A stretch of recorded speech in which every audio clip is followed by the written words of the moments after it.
Well, welcome everyone to our live stream event that is hosted by Summit Ministries. We are so glad that you are joining us today. During these live stream events, we really want to encourage a lot of participation and make them very interactive. So we have some tools for you. You'll see at the bottom of your screen or either on the right side of your screen, you'll see some icons.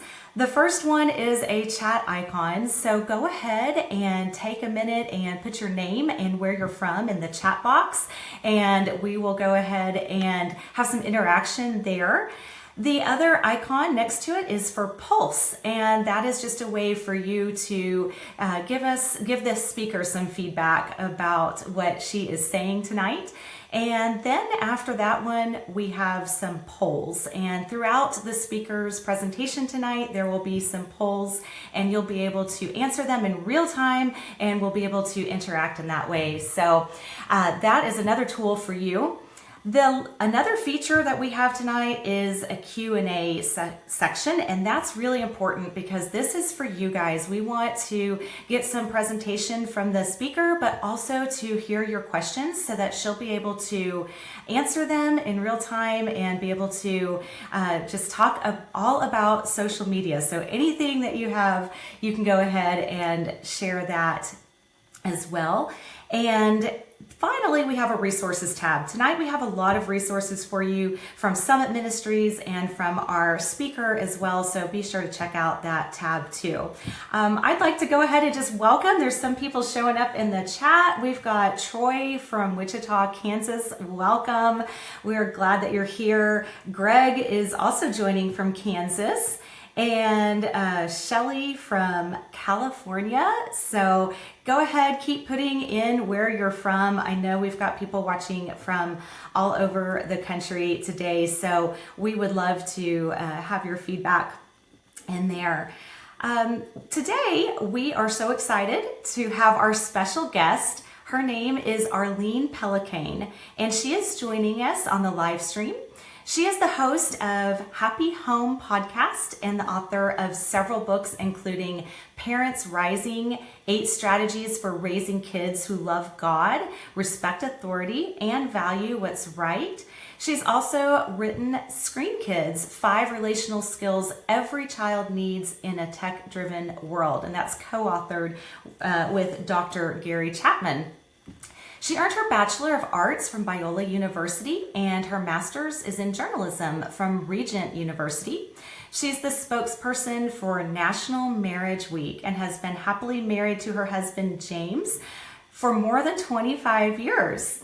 So it's good to see you, Arlene. There you are. So wonderful to be with you, Kelly. And man, a big kudos to everyone who will come out on a Monday night to learn about screens and their kids. So that's kind of amazing. Right. Well, Arlene, it's so amazing because as I was reading your bio, we have a lot in common, actually. I am also married to a man named James for over 25 years. No way. We can talk about our Jameses. Forget the live stream. We're going to talk about marriage and our Jameses. Right. And I have 3 kids as well. I was looking at your website and I watched your feature film on there, which maybe you'll allude to later for our guest, which was incredible. But I got to see your 3 kids too. So I don't know how long ago you filmed that, but how old are your children and how long ago was that? Kelly is talking about during that COVID time, we were like, we are going to make a documentary and you guys have to talk about what it's like growing up in this house. So that was 2020. So it was done in 2020. So my kids now are 20, 18, and 15. Okay, very close to the ages How about of mine yours, as well. Kelly? They're very similar, 20, 17, and 13. Oh, so wow. we're right there in that same season of sure. life, as are so many of the people joining us tonight. So I'm going to let you take it away. And as I mentioned earlier, y'all put your questions in the chat because Arlene is an expert and we're looking forward to hearing what you have to say tonight about raising kids in this generation with screens. Take it away. So take it away is the perfect segue, because when was the last time you guys were on an airplane? Okay, so I want you to think back on this. Maybe you're going to be going for Thanksgiving.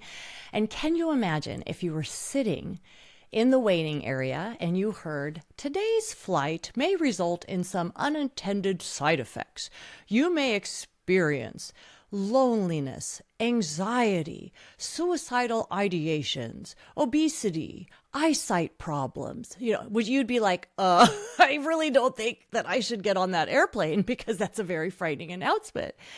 And my friends, we are all boarding a technology plane, and by all of us, it's kind of like this grand experiment. Let's see what all these phones and tablets and video games and social media, let's see what this does to kids, and let's just all get on the plane, because technology is moving forward, and if you're not moving forward with the technology, you're going to get left behind, and nobody wants to get left behind. So we're all getting on the plane.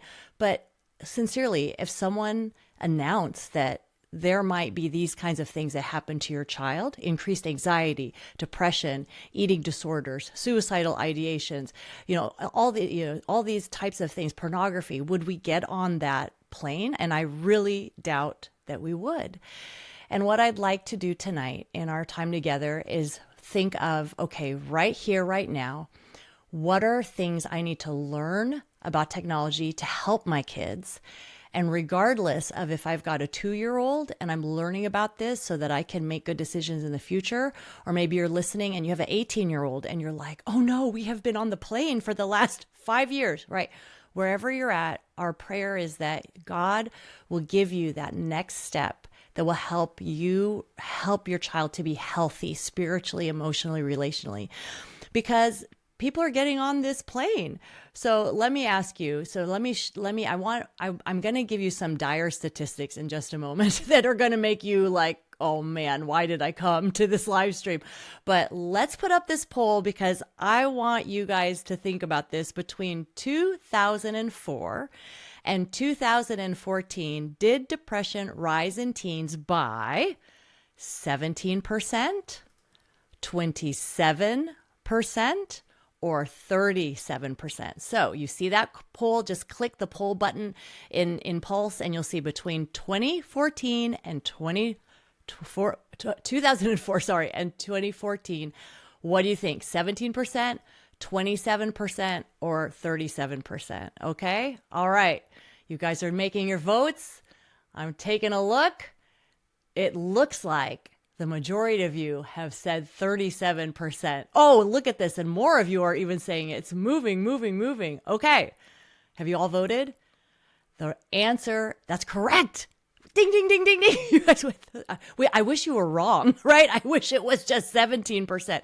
But in those years of 2004 and 2014, depression is going to rise 37%. What happens during those years? We get phones and we start texting instead of talking, and we're on social media and we're on video games, and we see this rise in depression as well. So is that just coincidental? Well, we see a lot of other things rise also. 1 out of 5 high school students say they seriously thought about attempting suicide in 2019. 1 out of 5 will receive treatment for mental health issues.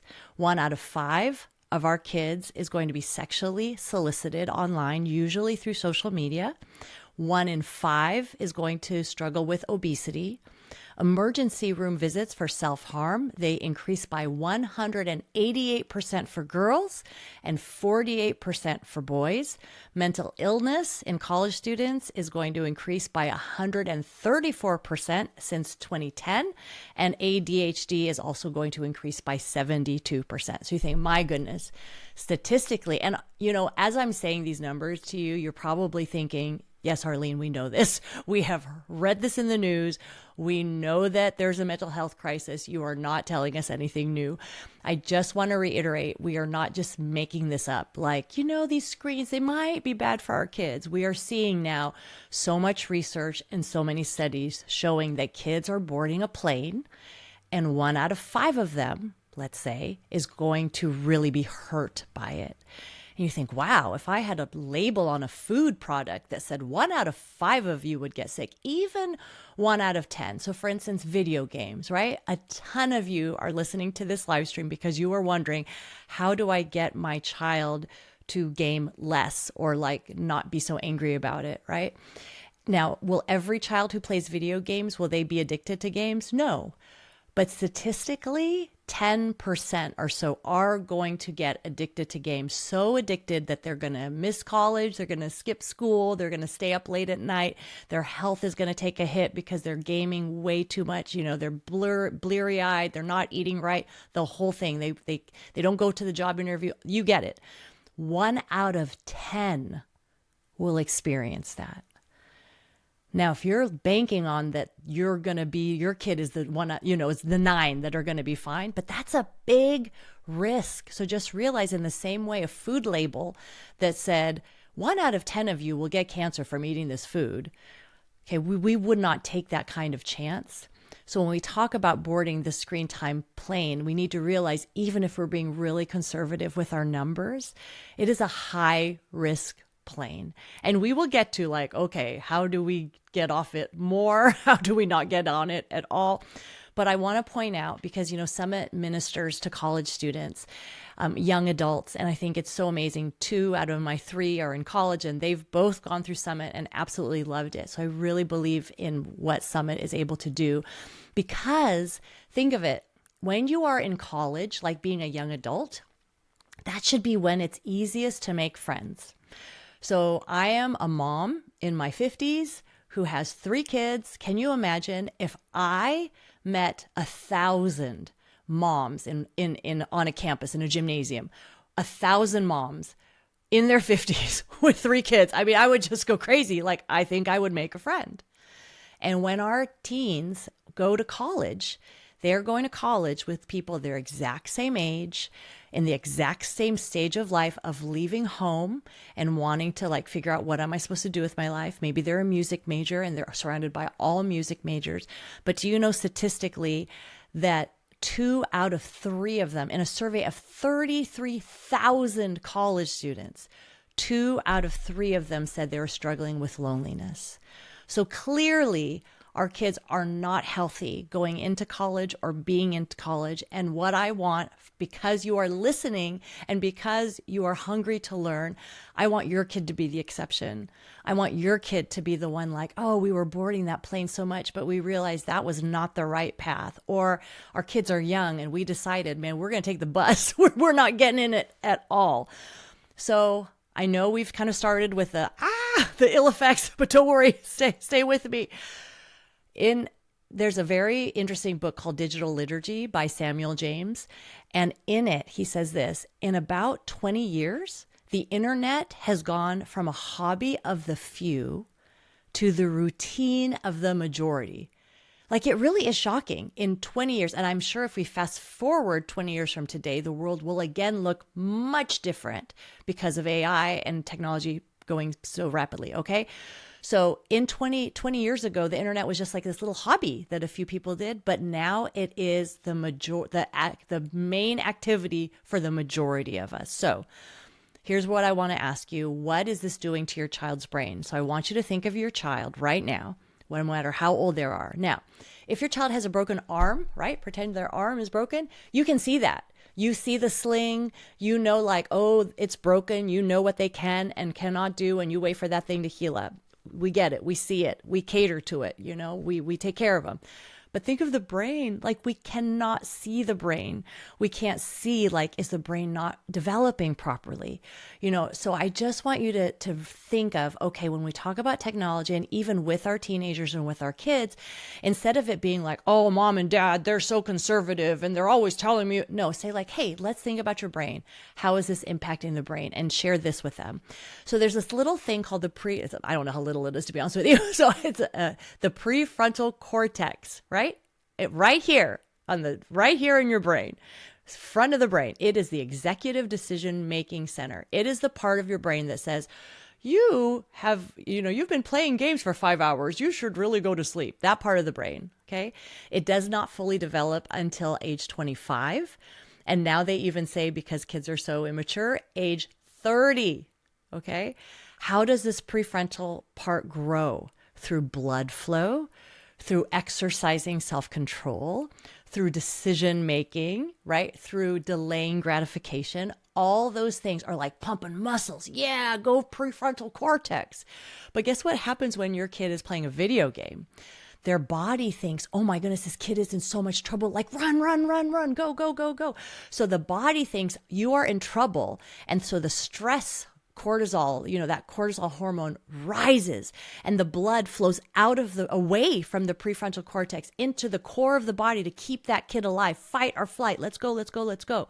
So the kid ends up not having very much blood flow to the prefrontal cortex, not using the prefrontal cortex, therefore having a very flabby prefrontal cortex. And if this happens once in a while, don't worry, your child's going to be just fine. But if day after day, week after week, for a few hours of day, our kids are on video games and they're just killing it and crushing it and their stress is up and their dopamine, the pleasure is up and they're just going, going, going. Guess what's happening? That prefrontal cortex, emotional regulation, decision making, no blood, no growth, flabby muscle. So we don't want that. Dopamine, I just mentioned dopamine, the pleasure center of the brain. It's a blessing. It's the good thing. It used to be before technology, right? It's like your child would wake up, oh, my mom is serving me my favorite cereal, your little dopamine spike. Oh, I have to go to school and my friend is sick, little down. Oh, at lunch they have pizza. I love when they have pizza. After school, oh, I have to do my homework. I don't like my homework. Oh, my friend came over. We're going to play basketball, right? That's how dopamine is supposed to work in the brain. It's like this pleasure center that just keeps, and remember, what goes up must come down. And that's how it's supposed to work. Dopamine helps us. It tells us, you know what? Let me do a good day's work so I can have that dopamine pleasure of getting the paycheck and actually getting to pay my bills, right? So dopamine, it's not a bad thing. It's a good hormone, but dopamine can be overdone. So our kids, when they're on the video games, they're just like up, up, up. And it's just so immersive and so incredible and so many players, and the score is so high and they're going where they've never gone before. And it's just climbing, climbing, climbing, so much so that nothing gives your child that same dopamine rush as that video game, right? You want to throw a ball outside? No, why would I want to do that? I want to play my video games. You want to go out for ice cream with a family? I don't want to do that. I want to play video games. Hey, grandma's coming over. Want to sit and talk to her? No, I don't want to talk to grandma. I want to play my video, because they are being conditioned that dopamine is so high that nothing else gives them that pleasure. So what comes up must come down. And that's why you see your kid like, what is wrong with my child? That they are so into their game, and then they are so angry and so depressed, and they are really into their social media. But when just one person, said one thing about them, they were just like devastated for 3 weeks. Like, why are they so like this, right? Up and down. And all of that has to do with the conditioning of the brain. So that's just a taste. I can't get into it much more, but there are really effects to the brain. And in the book Screen Kids, we talk about this, but 2 of them would be too much dopamine. So nothing else brings you pleasure like that game or like that social media. And another is that flabby prefrontal cortex that you wonder, wait, why is my 25-year-old making these awful decisions? Because they haven't had enough practice throughout their life making decisions and seeing those consequences. So what does the doctor recommend? We always go back to that, right? Like, okay, we're kind of scared to get on the plane. We get that there are some bad things happening in the brain. What does the doctor say? So the American Academy of Pediatrics, this is what they recommend. No screen time until 18 months. FaceTiming is fine because that's in real time with a real person talking to you. From 2 to 5 years old, they suggest no more than 1 hour a day. And that is co-viewing would be ideal. Like you put on a show and you watch it together. Now, I know I live in the real world. There is nobody putting on the show and then sitting next to Junior. We put on the show and we're like, oh my goodness, now we get to our work done. We got to do our laundry, to get dinner ready. So I get it. So the less, the better, right? And again, 1 hour or less per day is what they're saying from 2 to 5 year olds. But guess what? We're getting ready for a poll, people. So get your fingers and your brains going. So here is the poll. How many 2 to 4 year olds have their own tablet or smartphone. So can you imagine a 2 to 4, you're 2 years old. Do you have your own tablet or smartphone? Do 10% of 2 to 4-year-olds have this? Do 25% of 2 to 4-year-olds have this? Or do 50%? So go ahead, take a look, submit your answer, and let's see what you think. How old are they? They're from 2 to 4 years old. How many of them have their, and I get it. And again, as we're talking about this, please, this is not a guilt trip. This is just, let's be aware of what's happening, because most likely we get tired of like borrowing mommy's phone, borrowing daddy's iPad for work or whatever. And so we give them the device. Okay. So let's see. We've got no one saying 10%. Look at this. And then 25% is the leader. 50%, my friends, 50% is the right answer. 50% of 2 to 4-year-olds have their own tablet or smartphone. Can you imagine being a 2-year-old and holding something that's worth like $300 and being responsible for it? I mean, it sounds ridiculous, right? But half of kids, so kids, we are boarding the plane younger and younger and younger of screen time. Now let's think of 5 to 8-year-olds. It's not a poll, but I'll just tell you, 5 to 8-year-olds, it's kind of shocking and sad. 2/3 are going to have their own tablet or smartphone. Again, this is not to say if your child has a tablet that you should now hang your head in shame. No. This is to say that we are living in an environment where it's very normal for kids to have screens. But the problem is when the screen is near, the screen is used.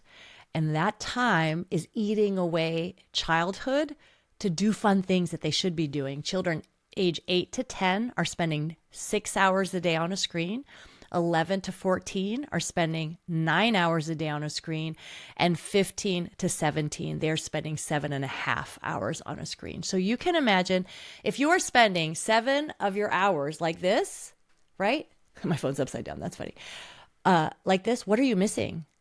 You're missing a lot. You're not moving. You're not exercising. You're not talking to people. You're not finding hobbies. You're not listening to the Lord, listening to yourself, being quiet. So we've talked about the brain. We've talked about the prevalence of screens. I want to end by giving you an overview of the 5 A+ skills that you'll find in Dr. Gary Chapman and I's book, Screen Kids. This is going to scratch the surface. It's like an introductory, but it's important to know because we want to have a plan for our kids. If we don't have a plan, it's just it's not going to go very well with technology, right? But the plan with technology is we want our kids to have A+ skills. Now, these are not A's in school. Those would be nice. A+ skills are what Dr. Chapman and I call the relational skills that give you success in life. Because when it's all said and done and your child becomes an old man or an old woman, they're not going to say on their deathbed, oh, I wish I spent more time on social media. I wish I would have really spent more time with that chatbot or that robot. They're not going to say that. They're going to be like, wow, I should have spent more time loving people, right? It's if you are loved and love others, if you serve others, you are going to have such a healthy life. And that is what's important to instill in kids, not a knowledge of Instagram or Minecraft, but a knowledge of how do you know God? How do you know other people? Okay. So the 5 A+ skills, the first one is affection. Can your child give and receive love? So my daughter Lucy, when she was little, she would come in my room as a 2-year-old, huggy, huggy, huggy. And I knew, okay, you love physical touch. Well, what happens if you have a child whose love language is physical touch? We used to sit, kids used to sit in our lap, right? And read books, and we'd read books to them. But what happens? Now we are in this age where, the tablet will do it for them. They can be in bed and they can look at their tablet and it reads the story and mom and dad get to kind of catch up, right? But guess what? Doesn't happen. That time of touch and physical affection isn't there. Let's say their love languages is words of affirmation. So in times where you might have said, hey buddy, I saw how you hit that ball so good. Like that was awesome. Good job. Maybe we missed them hitting the ball because we were looking at our phone, because it's kind of hard to stare at a game for a long time. Maybe instead of having the time to make that compliment, we've got TV on in the background, or we're busy, right? So we have to think, how does technology impact the way we are expressing love and the way our kids receive love? Kids need to be used to someone looking them in the face and saying, I love you. So they understand that that is a real person who loves me, and that's good. If all they're seeing is texts, I love you, then no wonder in the future, like, a person will not be opposed to having like a robot for their boyfriend or girlfriend, because they're not used to a real person. I know it sounds extreme, but it is only around the corner, my friends. They need to have in real life, not just texts, not just chats, not just emojis. They need face to face. Put your head, your hands, and tell them you love them. Kids need that real affection. Okay. Appreciation is the second one. So affection, appreciation, gratitude. What are kids today? Entitled. Why did I get the black one? I want the gray one. I didn't want chicken nuggets. I said I wanted pizza. Right? It's like, who are these children and who wants to be with these children, right? So when you're on technology a lot, you learn real quick that life is about me. It's all about me. It's about my preferences, what's good for me, what's good for my image management, what's good for my gaming, what's good for me. If I want to watch a show and what I like isn't available, that's fine. There's 100 other things that I can find. So they never have to wait for anything. You never have to be disappointed, because you just get whatever you want when you want it. So this, my friends, is a gratitude stealer, because it trains you. I can have whatever I want when I want it. And when things don't go my way, I will complain loud and long. And it's a victim culture. So it's like, if something bad happened to me, it's your fault. Like, you know what I mean? If I didn't do my homework, it's my teacher's fault because they're a bad teacher. Like, everything's someone else's fault. So my friends, less screen time, you become more appreciative of what you have. If a kid has to wait many years before getting a phone, they become more appreciative when they have it, versus the kid who asks for a phone and then 1 month later they get it, right? So don't do that. Our kids need the gratitude muscle. And guess what? What kept the children of Israel out of the promised land? Was it, that they had sexual relations? Was it that they stole? Was it, you think it'd be those things? No, they grumbled. They grumbled against God, and they said, what you gave us isn't good enough. Your manna on the ground, your quail on the ground, your cloud by day, your fire by night. It's not good enough. And they complained, and God smote them for that. So as parents, it's super important that we're teaching our kids how to be grateful as a foundation for their relationship with God and other people. And this, my friends, steals it. Okay. The third A is anger management. Your kid is going to be angry. What do they do with their anger? How can we lessen bad anger? So it is, my friends, time for that poll. I think it's going to be our last poll of the evening. So make sure that you weigh on this. Since your child started regularly playing video games, is he or she more angry, less angry, or no difference? So that poll will be up there soon. But since your child started playing video games, is he or she more angry, less angry, or no difference? And maybe your child has not yet started playing video games. You can kind of put what you imagine that they would be, okay? So are they more angry, less angry, or no difference? All right, so far we are seeing more angry as the leader, but we do also see no difference, which could be fine. Oh, good. Okay, well, not good, but we're getting a little bit more angry on this side.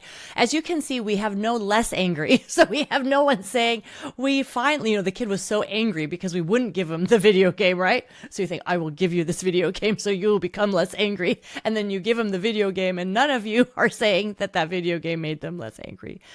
So yes, violent video games can increase aggressive behavior in kids. You have the desensitization, right? You're desensitized over many times you are the one shooting. So it's a first shooter type of game, or maybe you are racing a car, but maybe you are being very disrespectful to the law or to women or whatever it is, right? So kids are becoming desensitized of what is decent through video games. And that is important. There's also the mirror neurons that kids, as they grow up, they're mirroring what they see. So if they see a lot of violence and anger in video games, they are going to mirror those things. So anger, that is a big issue of how are these games and how are these things impacting that. And then we've got two more, and then we're going to go to your questions. So we have appreciation, to have a grateful child, affection, that we need a loving child, anger management, how can we help our child manage their anger better? And part of that, if you see your kid has become really angry since they've gotten a certain game, used a certain video, a certain social media platform, followed a certain YouTube celebrity that you've seen like, wow, they've become much more angry, then that is something to talk with them about and to say, hey, we want to do an experiment. We're going to do a month without this game, and we're going to see if we can get this anger meter down. Because guess what? As you do that, obviously your kid in that moment is not going to call you blessed and amazing mom or dad of the year. But guess what? As your child becomes less angry because you're taking that thing out of their life that's just really making them go crazy, in time, they will thank you. So that's kind of what we have to parent towards, that in the moment when you put down a new rule to protect your children from excessive screen time or unhealthy screen time, in that moment, no child is going to rise up and call you blessed. But in time, sometimes in a short time, like in a month, they will say, I feel a lot better, thank you. And I promise you, when they turn 20, 25, they will say, goodness, thank you that you made me stop playing that. I was really mad at you at the time, but I'm really glad that you helped me not be addicted to games. They will say thank you. So that's kind of the thing that keeps us going. Okay, apology. Apology is the fourth A+ skill. Can your kid apologize? And this apology goes perfectly with if you want to make a change in your home. A lot of times, instead of saying, this is the new rule and this is what we're going to do because I listened to Arlene Pellicane on the Summit live stream and da-da-da. No. But if you start with an apology, you know what? I learned some new information tonight. And I learned that you sleeping with your phone in your room is not great for your sleep because it's too tempting, like, to answer it. And we need you and want you to have a good night's sleep so you can pay attention in school and not be so depressed. And, so we are going to take the phone away from you at night. And we're sorry that we gave it to you in the first place. And we're going to do our best to parent you in a better way. Now, again, they're not going to be like, oh, gee, thanks, Mom. But listen to what we're saying. I'm sorry. I've let you do something and I wish I would have reined it back and I'm sorry. So we lead with that apology, and that doesn't make you weak. That makes you human to say, I've never been a parent of a 14-year-old, of a 9-year-old, of a 6-year-old. I'm figuring this out. I'm sorry. I will try to do better. And guess what? That teaches our kids, take responsibility when you do something wrong and apologize to repair relationships. This is such an important skill because if you can apologize, you can repair relationships. But guess what? If you don't apologize and you're like, sorry, not sorry, just going to ghost you because you made me mad, or I'm just going to blame you because I wouldn't have yelled at you if you didn't do this to me.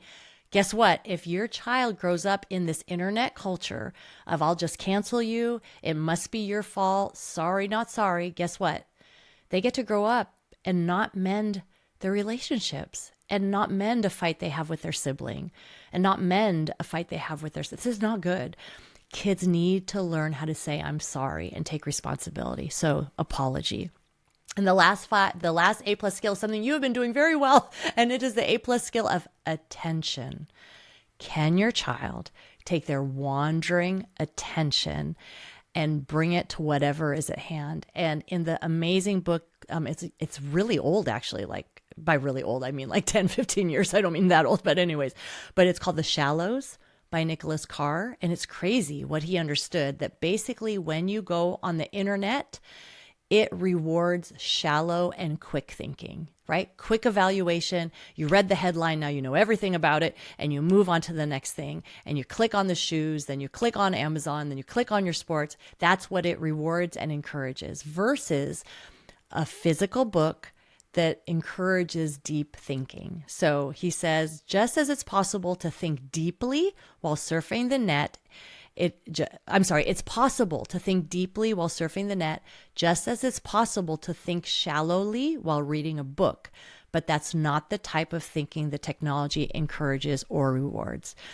So I want you to understand that it's not only the content, which obviously, my goodness, we haven't even gone into the harmful content that you're going to find online, whether it is about pornography or gender or eating disorders or not liking yourself. Like, we haven't even gone there. But just the way it influences how we pay attention and how we have these A+ skills, that is enough to give us pause. So to review, the A+ skills are affection, appreciation, anger management, apology, and attention. And when you get these 5 A+ skills, and that's what you're concentrating on, that's the good results you're looking for. As I close out, and then we're going to question and answer, I do want to give you some action steps, because I know you'll be like, okay, Arlene, that was a nice talk. Now what am I supposed to do? So Jonathan Haidt has come out with an amazing book. Many of you know about it. It's called The Anxious Generation. And in it, he's a secular social scientist who is like, yes, it is the internet. Yes, it is social media. Yes. But guess what? If we fix these things as a society, our children will become healthier. So he calls for no phones until high school or after, no smartphones for your kids, high school or after, no social media until high school or after, phone-free schools, and more free play. Now you might hear that and say like, oh, we're not ready for that John Haidt plan. That's a big one. So maybe for you, it's, hey, let's get down to 2 hours a day when they're on their phones, or let's get down to 5 hours of video games instead of 20 hours of video games, or let's make Thursday like a screen-free night where all of us say, hey, we're going to read, we're going to play a game, we're going to do something different, and that's like the kind of unplugged night. Let's take back the meal time, no screens at the meals, and that we can have that. I can tell you, living in Southern California, we're in San Diego, my 3 kids have attended public school, large public schools, and none of them get phones until their senior year in high school if they want. The 2 out of, I think all 2 out of the 3 like chose not to have one their senior year. My daughter chose to get it in May of her senior year. So I'm here to give testimony before you that your kids will not die if you do not give them a phone, and they will not die if you don't let them play video games or social media.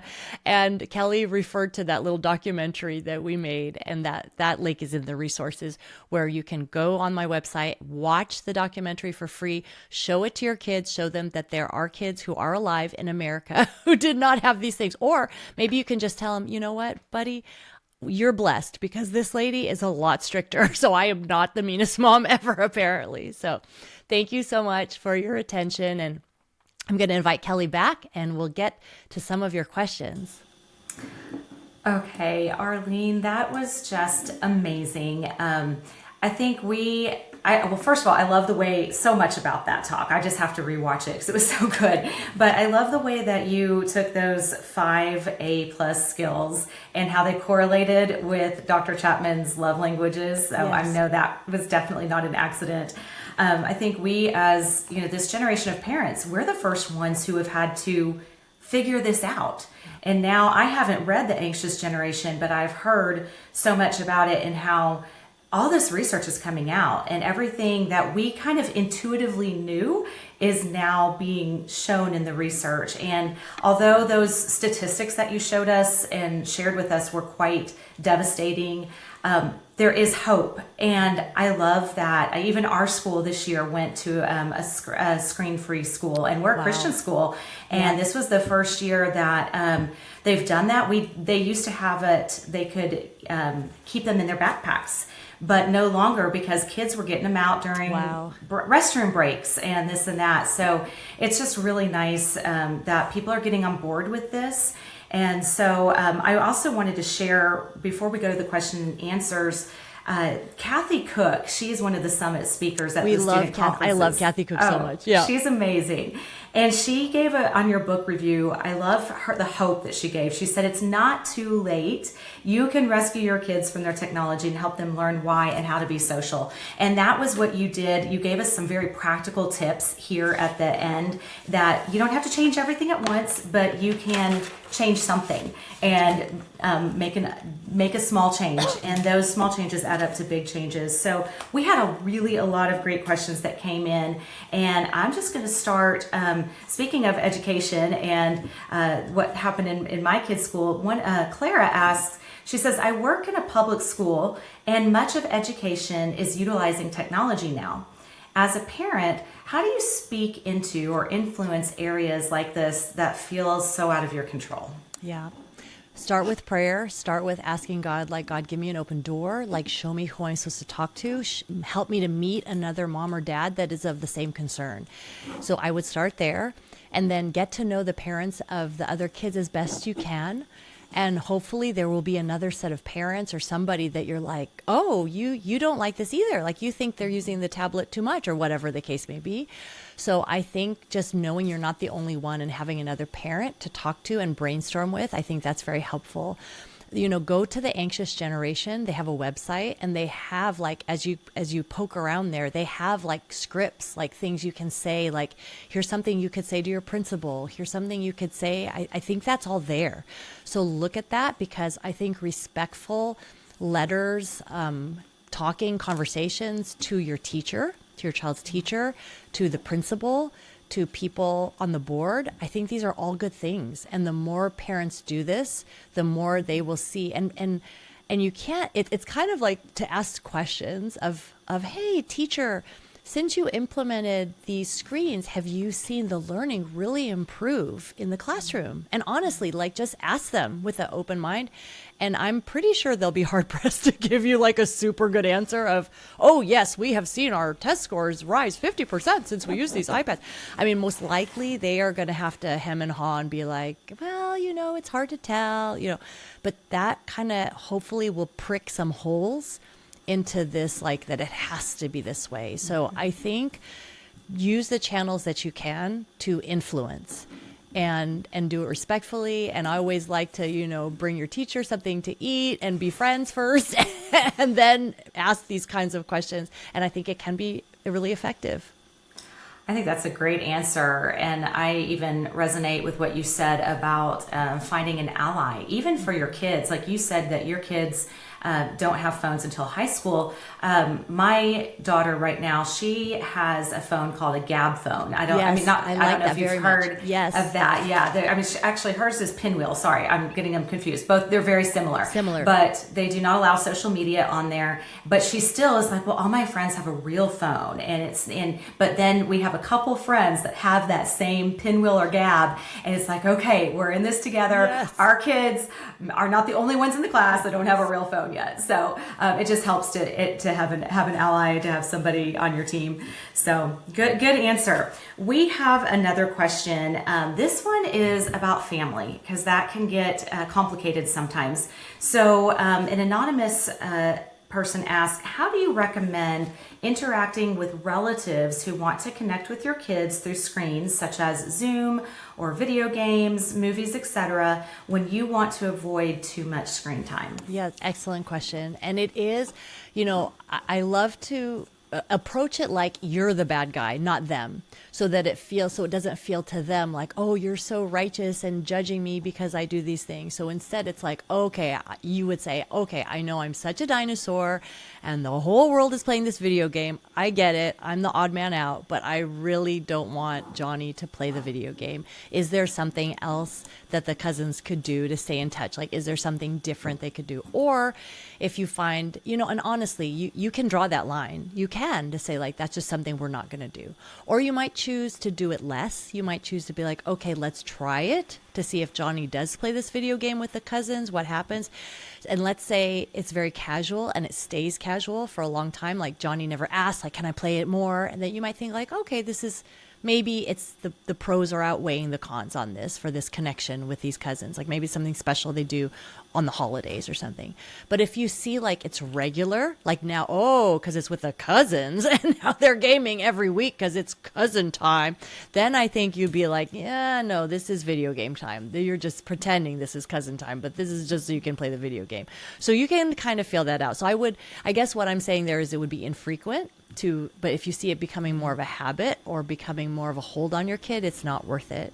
And then, a Zoom call, I think that could be just fine. Like a Zoom, something where they are synchronous, they're live, face to face, they're talking to each other and there's nothing else happening but the two of them like talking to each other. I think that is an okay thing and a good thing for them to connect.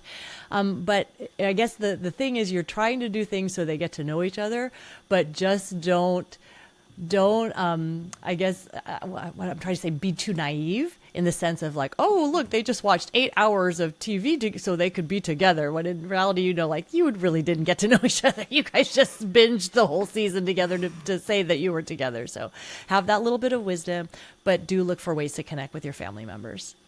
I love that. I'm going to take that a step further. When I just want to get your opinion because you've been doing this. Like when you have your kids' friends come over to the house, do you kind of do the same thing? You play the bad guy and be like, yes, I'm taking the phones at 8:00, or totally. like we're not doing any Wi-Fi passwords here, or what do you do? Yeah, I play dumb with Wi-Fi, and it's actually almost true because I don't. I'm like, I don't know ask my husband. So yes, when kids come over, we'll say like, oh, we want you guys to have time together, so just leave your phone at the door. So that's just what we say. So just leave your phone at the door. If you want to take a picture, if you like want to talk, you need to call your parent, that's fine, but just leave it at the door. Because what we found was when we said just like have it, then it just became too much. They're just looking at it the whole time. So it's like, what's the point of you being here to play if you're just looking at it the whole time? So then we just started doing it, and then the kids get used to it. They become comfortable with it. And if they're not comfortable with it, I mean, it does kind of tell you something that maybe that wouldn't have been that great of a play date anyway. And it's a good opportunity for that friend to say like, oh, I spent an hour without my phone. Like that's good for them. So I think that's good all the way around. If you have different screen time rules and you enforce it with your kids' friends, I think it's good.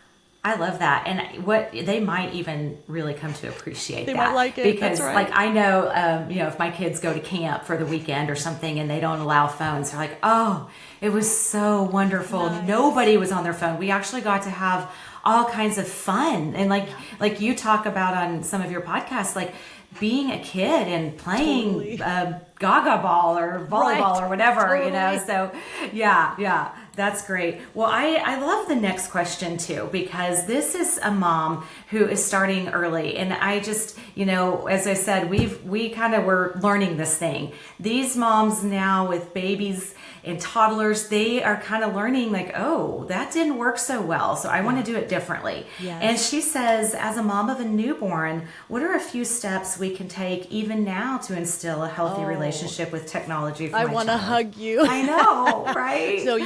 So this is so good that you're here, because you can really, instead of saying, oh, I wish I wouldn't have done that, or oh, now that they have it, it's so hard to pull it back.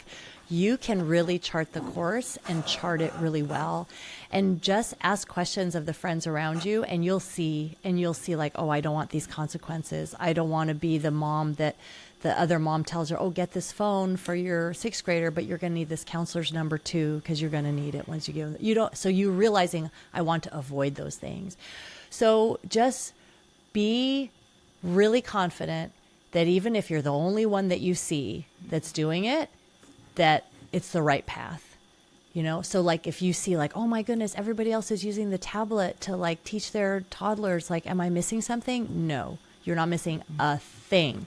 that conversation, study after study after study, is conversation is best with a person, which kind of makes sense, with real listening and real talking. And your child, honest to goodness, will be the smartest kid, and everybody will be like, how'd you get your kid so smart that they can talk to you and they look you in the eye and they're polite and they can set the table and they can do stuff like you will just do the normal things that our grandmothers and parents do with us, and people will think you're the most amazing mother that walked the planet. So just stay really strong.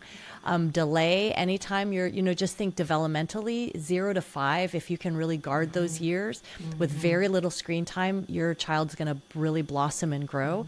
And then don't feel the pressure between 5 and 10, like, oh, now I got to do all this screen time. No, you don't. You really don't. So we have really seen the fruit of making the decision. So when our kids, just like yours, when they were young, we let them know, hey, second grader, see that kid with the phone? That's never going to be you. You're not going to have the phone. They knew it from a young age, but their lives were filled with meaningful pursuits, right? So as you raise your child, and look, now you have the time to get to know your child because you're not on the phone all the time. Your child's not on the phone all the time. Oh, mine loves horses and drawing and, tennis and, so piano. So then you learn this about your child, and then you let your child grow in all those things. And then that becomes the norm for your child versus just sitting in a chair with their phone. So you are really on a beautiful and good path, and don't let anyone detract you from it. That is great advice. That is awesome. My daughter is a pre-K teacher's aide, and she works with a teacher who's been teaching for about a decade. And she said that she is seeing more and more kids that, believe it or not, they didn't even at the beginning of the school year know how to play with Play-Doh. So this is what we're talking about. They're on their tablets all the time. They don't have regular skills. And what you're saying about these formative years, and you and me with older kids, we can attest to how fast this time goes, and we have this limited window of opportunity to invest in our children and leave this legacy. So what better way to do it than to be hands-on and intentional with this from the very beginning. So kudos to that mom. Yes. Okay, well, we have time for another question or two. So I'm going to ask, this one says, do children mirror their parents' screen use? Such a good question. The short answer is yes. So it's, they look at us and they see what is normal. And if you see like, oh, my mom is on the phone all the time, or my dad is on the phone all the time, well, guess what the kids think? I should get a phone, and I should be on my phone all the time too. So it is important what we do. They did a study of 6,000 kids from around the world, and they asked, what's your parents' worst habit? And more than half of them said, my parents' worst habit is being on the phone too much.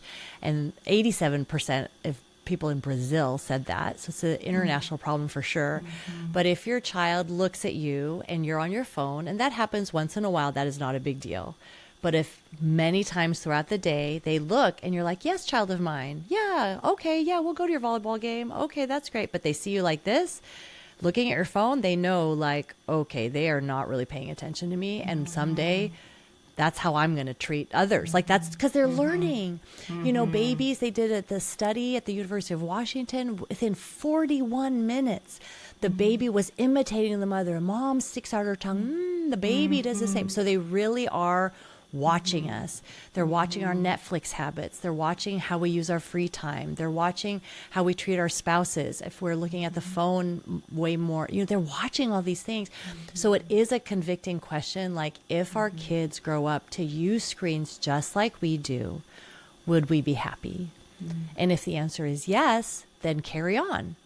And if the answer is, well, no, I don't think so, then it'd be like, okay, this is a call, and it's a redemptive call. It's a good call. Like, okay, I'm going to get a little bit better at this. And you don't have to fix everything all at once, but just fix a little, get dinner time back. And then be like, oh goodness, after school, I'm looking at the phone. I shouldn't do that. I should look at them, So start just with little systems that you're changing. And in time, you'll start getting better, and your children will want to mirror that. And that'll be a very positive thing.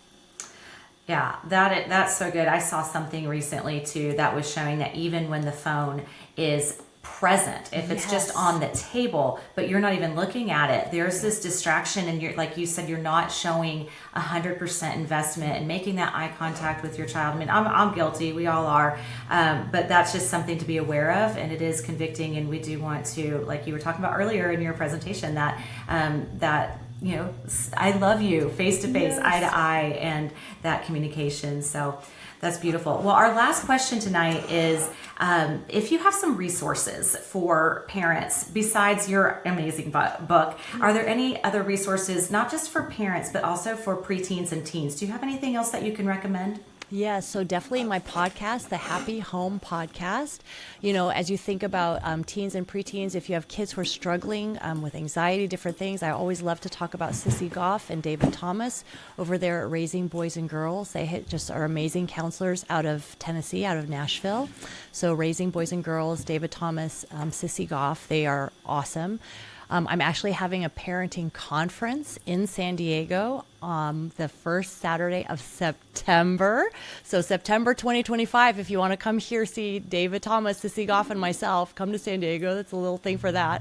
You guys are probably the first to know because I'm just starting to announce them as speakers. But as you said, the book and then the video that we made, the documentary, that's on the at happyhomeuniversity.com. You can watch that as parents. It gives you more of an idea of how did we do this? What was the plan? Like how did we eliminate or not start social media and video games and not start a revolution? So how did that happen? So you can, watch those things. Kathy Cook, as you mentioned her and her books, Screen Strong is another wonderful organization with a nurse named Melanie Hempy, Screen Strong. And they are very much a community that wants to help you if you decide hey, we are going to delay. Her story, in a nutshell, was that her college son just went off the rails with video games and they had no idea. And he flunked out of college, had to go to boot camp and join the military to detox. And now she's like, for my younger kids, I will never do that again. And, she's a nurse, and it was a long time ago when her oldest, is in his late 20s now. So now she helps other parents say, hey, you don't want this. And she helps them. So Screen Strong is the name of that community. So those would be a few that I would recommend. Oh, that's awesome. Thank you. As you're talking, it reminded me, we have another Summit parent who I have just recently spoken with, and her organization is Parents Who Fight. Nice. So I'll have to try to find that to send out, but that you could probably Google that. But she does presentations for churches, and it's along the same lines. Great resources on their website as well. So it's good to educate ourselves and find out more and pray about how we can navigate this in our own homes. Is there anything else that they can go to for? You mentioned your podcast. You have a website. Anything else that I know on your website? There's some downloads, and I saw some quizzes even. So those are always fun. Yes, you can go. I do recommend go to happyhomeuniversity.com and take the quiz. Is my child getting too much screen time? That would be a very good thing to do. And, as you're listening, just realize, just like a coach, when he gets new information, he changes the play. It doesn't make him a bad coach. It'd make him a bad coach if he got the new information and he kept running the same play, right? So feel like, hey, as you learn more, you're getting new information. It doesn't make you a bad parent that maybe you went a different direction, or just like all of us are like, oh, that's so much work. We get it. So right where you're at, just think like, okay, I'm learning new information. We're going to do it different. And that's an okay thing to do. That is so encouraging, Arlene. Thank you so much for just sharing about this tonight. And I just want to thank everybody who joined us and participated with us, for asking great questions. We really appreciate you and want to be able to resource you with more things like that. So if you would like to learn more about Summit Ministries, you can go to summit.org. There's a lot of resources there. Also, you can check out the resources tab right now on your screen. We would also like to hear how helpful this content was for you. If you would mind to please just take a moment to answer the poll that just got shared. If it's not up there yet, just wait just a minute. It will appear. Give us a rating there, and that will be very helpful to us. And Summit exists to equip and support the rising generation to embrace God's truth and champion a biblical worldview. So that's what we're here to help you with tonight. Thank you so much for joining us. Thanks again, Arlene, and we'll see you guys next time. Thank you. Bye-bye.